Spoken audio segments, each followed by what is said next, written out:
Hello everyone, welcome to Sanmarga classes. ನಾವು LBA ಜೀವದ ಮೂಲ ಘಟಕ ಪಾಠದ ಪ್ರಶ್ನೆ ಉತ್ತರಗಳನ್ನು ವಿವರಿಸುತ್ತಿದ್ದೇನೆ.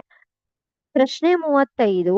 ಜೀವಕೋಶದಲ್ಲಿನ ಜೀರ್ಣಕ್ರಿಯೆ ಮತ್ತು ಮರುಬಳಕೆಯಲ್ಲಿ ಲೈಸೋಸೋಮ್ಗಳ ಪಾತ್ರವನ್ನು ವಿವರಿಸಿ.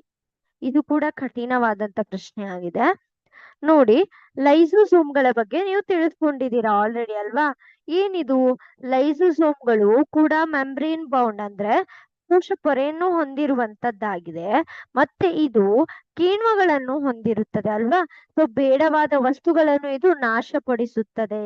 ಅದೇ ಯಾವ್ದಾದ್ರು ಜೀವಕೋಶಗಳು ಸವೆದು ಹೋಗಿದ್ದಲ್ಲಿ ಅದನ್ನು ಕೂಡ ಇದು ಏನು ಮಾಡುತ್ತದೆ, ಜೀರ್ಣಿಸುತ್ತದೆ. ಸೊ ಇದು ಇದರ ಏನು ಜೀರ್ಣಕ್ರಿಯೆ.